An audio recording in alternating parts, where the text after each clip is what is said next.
ನಮಸ್ಕಾರ. ಇವತ್ತಿನ ದಿವಸ ನಾವು ವಿಕ್ರಮಾಂಕ ಚರಿತಂ ಎಂಬಂತಹ ಒಂದು ಗ್ರಂಥದಿಂದ ಒಂದು ಶ್ಲೋಕವನ್ನು ನೋಡೋಣ. ಅತ್ಯಂಬುಪಾನಾತ್ ವಿಷಮಾಶನಾಚ್ಚ ನಿರೋಧನಾತ್ ಮೂತ್ರ ಪುರೀಶಯೋಚ್ಚ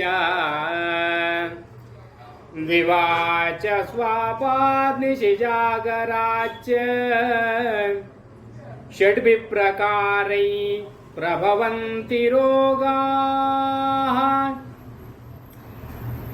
ಇದು ಏನನ್ನು ಹೇಳುತ್ತದೆ ಅಂದರೆ ಈ ಶ್ಲೋಕ, ಅತ್ಯಂಬುಪಾನಾತ್ ಅತಿಯಾಗಿ ನೀರನ್ನು ಸೇವನೆ ಮಾಡುವಂತಹದ್ದು, ಅಂದರೆ ಪ್ರಮಾಣಕ್ಕಿಂತ ಹೆಚ್ಚಿಗೆ ನೀರನ್ನು ಸೇವನೆ ಮಾಡುವಂತಹದ್ದು, ಮತ್ತೆ ಕಲ್ಮಶಯುಕ್ತವಾದಂತಹ ನೀರನ್ನು ಸೇವನೆ ಮಾಡುವುದರಿಂದ ಆರೋಗ್ಯಕ್ಕೆ ತುಂಬ ಹಾನಿಕರವಾಗುತ್ತೆ, ಆರೋಗ್ಯ ಹದಗೆಡುತ್ತೆ ಅಂತ ಇದನ್ನು ಹೇಳುತ್ತಾರೆ.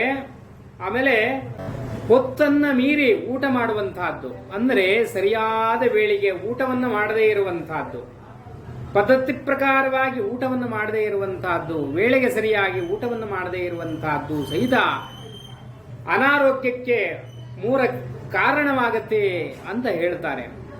ಅದೇ ರೀತಿಯಾಗಿ ಮೂತ್ರ ವಿಸರ್ಜನೆ ಮಲ ವಿಸರ್ಜನೆಯನ್ನು ಯಾರೂ ಸಹಿತ ತಡೆ ಹಿಡಿಬಾರದು ಅಂತ ಹೇಳ್ತಾರೆ. ಮೂತ್ರ ವಿಸರ್ಜನೆ ಮತ್ತು ಮಲ ವಿಸರ್ಜನೆಯನ್ನು ತಡೆಯುವುದರಿಂದ ರೋಗಗಳು ಉತ್ಪತ್ತಿಯಾಗುತ್ತವೆ, ರೋಗಗಳು ಬರ್ತವೆ ಅಂತ ಹೇಳ್ತಾರೆ. ಆಮೇಲೆ ರಾತ್ರಿ ಹೊತ್ತು ನಿದ್ರೆಯನ್ನು ಕೆಡುವಂತಹದ್ದು, ರಾತ್ರಿಯಲ್ಲಿ ನಿದ್ದೆಗೆಡುವಂತಹದ್ದು, ಹಗಲಿನ ಹೊತ್ತಿನಲ್ಲಿ ನಿದ್ರೆಯನ್ನು ಮಾಡುವಂತಹದ್ದು, ಇವೆಲ್ಲವೂ ಸಹಿತ ರೋಗವನ್ನು ಉತ್ಪತ್ತಿ ಮಾಡುವಂತಹದ್ದಾಗತ್ತೆ, ರೋಗವನ್ನು ಉತ್ಪತ್ತಿ ಮಾಡುತ್ತೆ ಅಂತ ವಿಕ್ರಮಾಂಕ ಚರಿತದಲ್ಲಿ ಇದನ್ನು ಹೇಳ್ತಾರೆ. ಅದೇ ರೀತಿಯಾಗಿ ಅತಿಯಾಗಿ ನೀರು ಕುಡಿಯುವುದು ಅಂದರೆ ಯಥೇಚ್ಛವಾಗಿ ನೀರನ್ನು ಕುಡಿಯುವಂತಹದ್ದು. ಒಂದು ಮನುಷ್ಯನಿಗೆ ಪ್ರಮಾಣ ಇದೆ,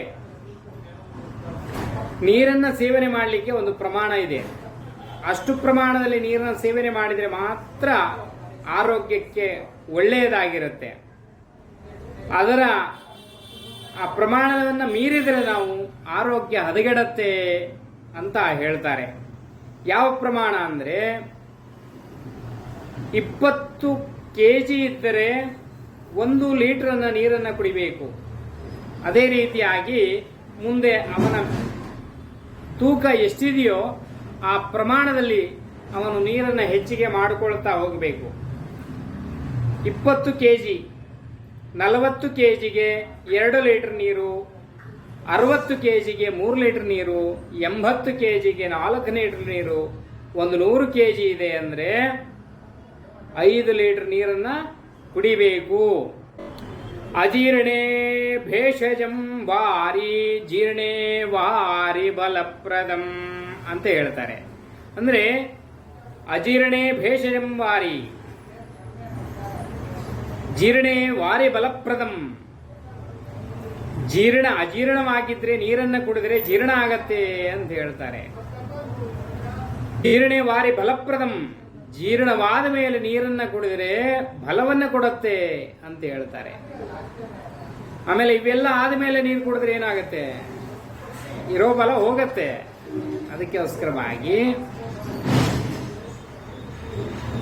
ಯಾರು ಹೆಚ್ಚಿಗೆ ನೀರನ್ನು ಸೇವನೆ ಮಾಡಬಾರದು, ಅಂದರೆ ಶುದ್ಧವಾದ ನೀರನ್ನು ಕುಡಿಬೇಕು ಅಂತ ಹೇಳ್ತಾರೆ. ಅದೇ ರೀತಿಯಾಗಿ ವೇಳೆ ಮೀರಿ ಊಟವನ್ನು ಮಾಡುವಂತಹದ್ದು, ಅಂದರೆ ಸರಿಯಾದ ಹೊತ್ತಿಗೆ ಊಟವನ್ನು ಸೇವನೆ ಮಾಡದೇ ಇದ್ರೂ ಸಹಿತ ಆರೋಗ್ಯಕ್ಕೆ ತುಂಬ ಹಾನಿಕರವಾಗಿರುತ್ತೆ. ಅಂದರೆ ಸರಿಯಾದ ವೇಳೆಗೆ ಊಟವನ್ನು ಮಾಡುವಂತಹದ್ದು, ಸರಿಯಾದ ಊಟವನ್ನು ಮಾಡುವಂತಹದ್ದು. ಇವಾಗ ನಾವು ತಿನ್ನುವ ಆಹಾರ ಹೇಗಿರಬೇಕು, ಶುಚಿಯಾಗಿ ಬಿಸಿಯಾಗಿ ಇರಬೇಕು. ನಾವು ಆಹಾರವನ್ನು ಸೇವನೆ ಮಾಡಬೇಕಾದ್ರೆ ಶುಚಿ ಮತ್ತೆ ಬಿಸಿ ನೋಡಬೇಕು.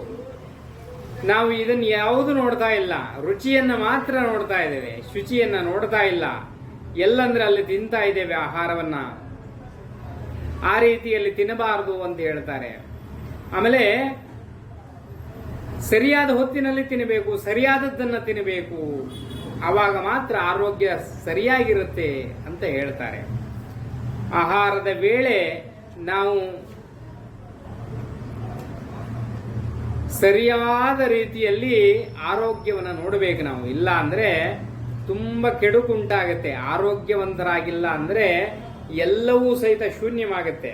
ಅದಕ್ಕೋಸ್ಕರವಾಗಿ ಆಹಾರ, ನಿದ್ರಾ, ಮೈಥುನ ಅಂತ ಹೇಳ್ತಾರೆ. ಇವು ವಿಶೇಷವಾಗಿರುವಂತಹದ್ದು. ನಮಗೆ ವಿಶೇಷವಾಗಿ ಆಹಾರ, ನಿದ್ರಾ, ಆಹಾರ ಮತ್ತು ನಿದ್ರೆ.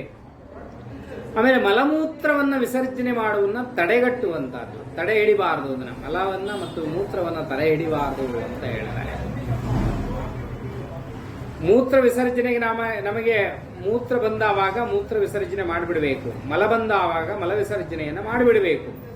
ಅದನ್ನು ತಡೆ ಹಿಡಿಬಾರದು ಅಂತ ಹೇಳ್ತಾರೆ. ಅದನ್ನು ತಡೆ ಹಿಡಿದ್ರೆ ನಾನಾ ರೋಗಗಳಿಗೆ ನಾವು ತುತ್ತಾಗ್ತೇವೆ, ರೋಗಗಳ ಗೂಡಾಗ್ತೇವೆ ನಾವು ಅಂತ ಹೇಳ್ತಾರೆ. ಅಂದರೆ ಸ್ಕೂಲು ಕಾಲೇಜುಗಳಲ್ಲಿ ಸರಿಯಾದ ರೀತಿಯಲ್ಲಿ ವ್ಯವಸ್ಥೆ ಇರೋದಿಲ್ಲ ಮಕ್ಕಳಿಗೆ. ಅಂತಹ ವ್ಯವಸ್ಥೆ ಇಲ್ಲದೆ ಇರಬೇಕಾದ್ರೆ ಆ ಮಕ್ಕಳು ರೋಗಗ್ರಸ್ತರಾಗ್ತಾರೆ. ಅದಕ್ಕೆ ಸರಿಯಾದಂತಹ ಶೌಚಾಲಯದ ವ್ಯವಸ್ಥೆಯನ್ನ ಮಾಡಿಕೊಡಬೇಕು. ಮಲಮೂತ್ರ 100 ವಿದ್ಯಾರ್ಥಿಗಳಿದ್ದರೆ ಅವರಿಗೆ ಸಾಕಾಗುವಷ್ಟು ಕೊಠಡಿಗಳಿರೋದಿಲ್ಲ. ಮಲ ವಿಸರ್ಜನೆ ಮಾಡುವಂತಹದ್ದು, ಮೂತ್ರ ವಿಸರ್ಜನೆ ಮಾಡುವಂತಹ ಕೊಠಡಿ ಇರೋದಿಲ್ಲ. ಆವಾಗ ಏನಾಗುತ್ತೆ ಅಂದರೆ ತುಂಬಾ ಕಷ್ಟವಾಗತ್ತೆ. ಅಂತಹದ್ರಲ್ಲಿ ಅದಕ್ಕೆ ಒಂದು ವ್ಯವಸ್ಥೆಯನ್ನು ಮಾಡಿಕೊಡಬೇಕು ಸರಿಯಾದ ರೀತಿಯಲ್ಲಿ. ಇಲ್ಲ ಅಂದ್ರೆ ನಮ್ಮ ಮಕ್ಕಳು ಅನಾರೋಗ್ಯಕ್ಕೆ ತುತ್ತಾಗುತ್ತಾರೆ ಅಂತ. ಈ ರೀತಿಯಲ್ಲಿ ಇರಬೇಕಾದ್ರೆ ನಾವು ಅವನ್ನೆಲ್ಲ ಪಾಲಿಸಬೇಕು. ಮೂತ್ರ ವಿಸರ್ಜನೆ, ಮಲ ವಿಸರ್ಜನೆ ಮಾಡಲಿಕ್ಕೆ ಸರಿಯಾದ ಯೋಗ್ಯ ಸ್ಥಳ ಇದೆಯೋ ಇಲ್ಲವೋ ಅಂತ ಪರಿಶೀಲನೆ ಮಾಡಬೇಕು.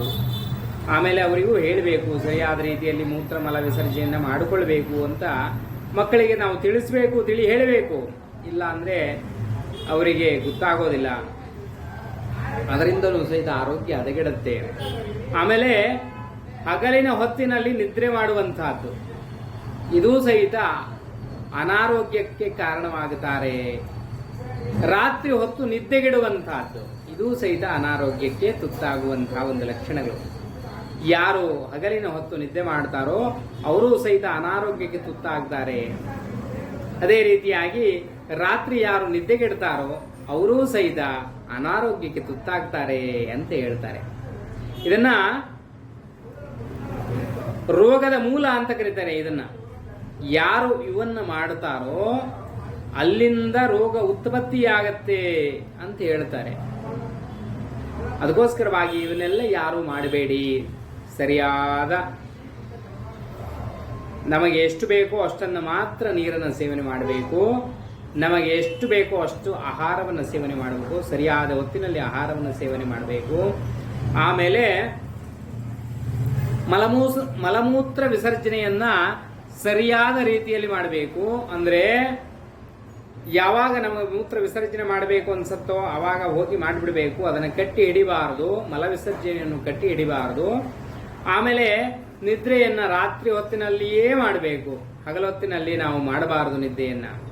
ಅದು ಸಹಿತ ಅನಾರೋಗ್ಯಕ್ಕೆ ಕಾರಣ, ಅನಾರೋಗ್ಯಕ್ಕೆ ಮೂಲ ಅಂತ ಹೇಳ್ತಾರೆ ಅನ್ನೋದಾಗಿ ಹೇಳಿ ಮುಗಿಸೋಣ. ನಮಸ್ಕಾರ.